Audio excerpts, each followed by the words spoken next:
The need for those services that will be offered becomes more and more apparent. The windows have been smashed out right here. This one is laying on the ground. The car is open. We've heard that the suspect has been arrested.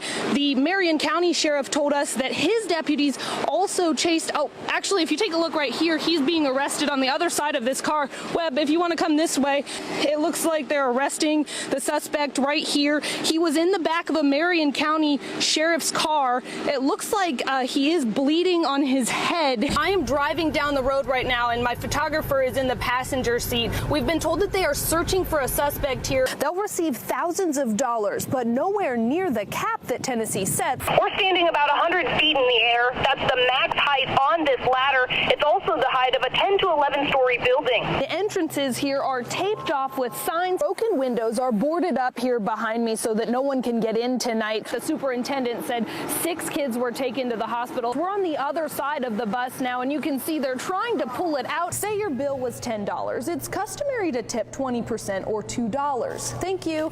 But if your service was extra good, you might want to put down $5. If this bill is passed, the question becomes, will your server be the one that gets all of that money? Here's the reason why you need to hear this now. Just this week, the Food and Drug Administration said that kratom has deadly risks. But tonight, there are people who are not heeding warnings like those, saying instead kratom is keeping them alive.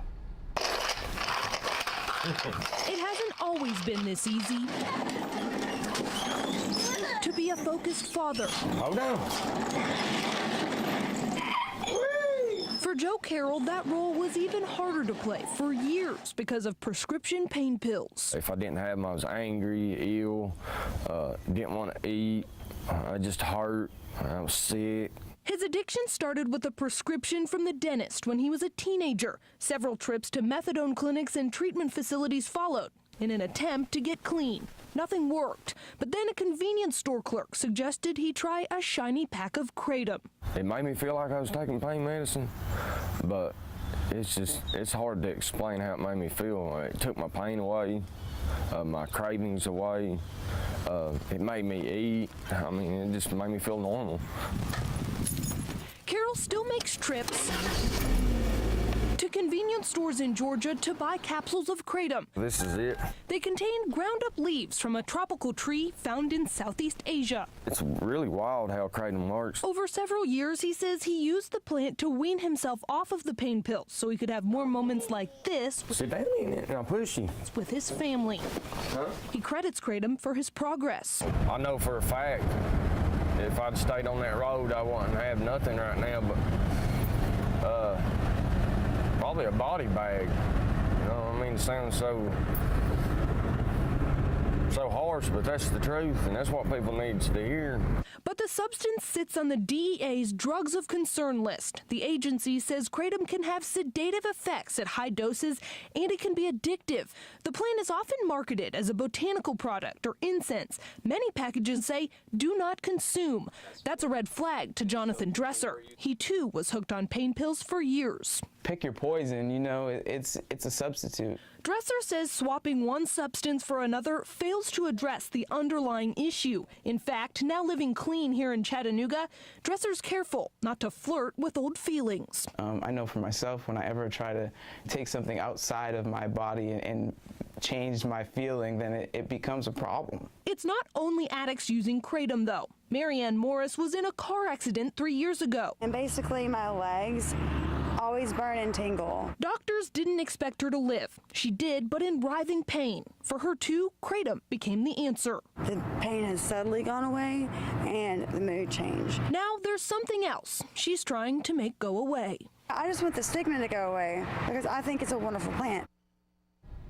So where is that stigma coming from? In 2016, the DEA wanted to make kratom a Schedule I drug, the same category as heroin and ecstasy. But after public pushback, the DEA decided to scrap that plan. Imagine that you only had 9 snacks like this to make it through an entire weekend. Now some kids, like those who go here to Hillcrest Elementary, won't even have that. I really appreciate the food from you. It is so good.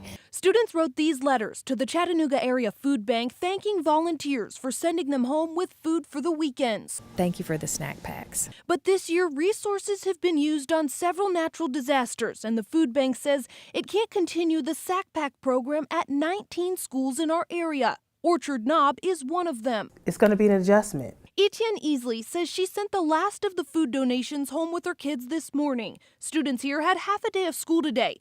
Easley says that worried one of them. He wasn't going to get that one last meal before Christmas break. So I've had children come to me in tears or holding stomachs. The food bank told Maya Abernathy's story years ago to demonstrate the power of the program. She says her kids sometimes didn't get enough to eat on the weekends before they started bringing home a sack pack. I injured myself, and I've had to tell my kids no so much. It's hard. So what would go in a sack pack? This sign right here reminds volunteers what 9 items they should put inside. Things like fruit, milk, and cereal. It would take $102,000 to get these items flowing back into needy Chattanooga households through the rest of the year. That's why the food bank is now asking businesses in these communities to consider becoming donors. So if you break it down in terms of how much money per county that it costs, it's a much more manageable amount of money. Money these students are very aware they don't have. One wrote, "I can't afford it because I'm poor." Hannah Lawrence, News Channel 9. The employees were called in to help during the chaos after the crash.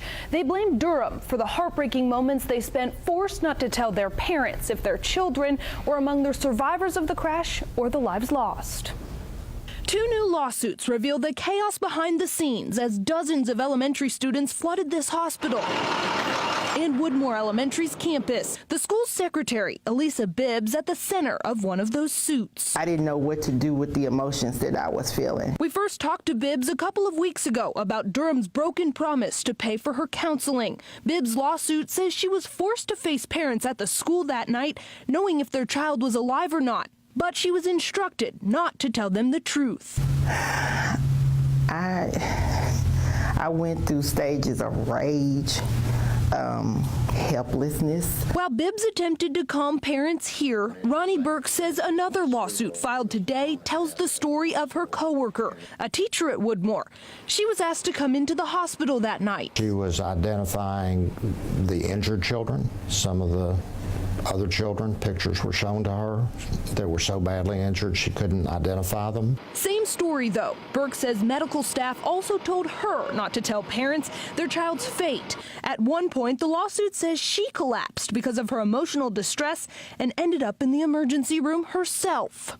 She was getting down on her knees and praying and crying with parents. Mitzi Nash waited for hours that night to find out what happened to her daughter Zoe. They kept telling me they don't know what Zoe is. They don't know what Zoe is. Nash still hurts thinking about the moment she finally found out the truth about Zoe.